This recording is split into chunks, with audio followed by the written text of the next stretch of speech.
गाई जाऊ आमे प्रति कोणे कोणे जीसु मुक्ति दियन्ति कहि जाऊ आमे प्रति काने काने जीसु ही शान्ति दियन्ति गाई जाऊ आमे प्रति कोणे कोणे जीसु मुक्ति दियन्ति कहि जाऊ आमे प्रति काने काने जीसु ही शान्ति दियन्ति। प्रिय श्रोता, आजिर ध्यान पाई आपनको स्वागत। एही विषय क्रम आमे माथ्यू 1 अध्याय 1 पदरू देखिलु जे प्रभु श्रीख्रीष्ट दाऊदଙ୍କ संतान तथा ताहाଙ୍କ प्रभु मध्य अटंती।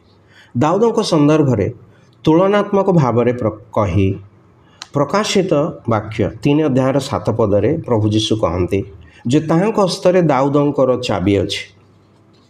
पवित्र शास्त्र बाइबल रे 5टी चाबी और 5टी गुरुत्वपूर्ण विषय सहित संबंध रखे।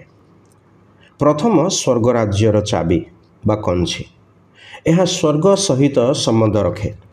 द्वितीयटी ज्ञानर कंची बा चाबी, ज्ञानर सहित संबंधित रखे। तृतीय मृत्यु और पातालर कंची, यह मृत्यु और पाताल सहित संपर्क रखे। चतुर्थ अतल गर्भर चाबी, अतल गर्भ संबंधित अटे।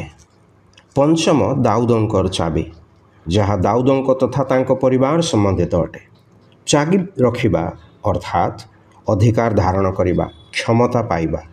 प्रभु श्रीख्रीष्ट दाऊदଙ୍କ वंशज होइथिबारु तांको परिवार रे तांकर अधिकार और क्षमता रहिछि। जेपरि जिहुदा वंशर दाऊद और जिहुदा और इस्राएल राजा हेले, सेहीपरि जिहुदा वंशर सिंह और दाऊद वंशज प्रभु जीशु ख्रीष्ट भविष्यत रे जिहुदा और इस्राएल राजा हेबे। लूक 1 अध्याय 32 पदरे आमे पाठ करू, प्रभु ईश्वर ताहांको पिता दाऊदଙ୍କ सिंहासन दान करिवे।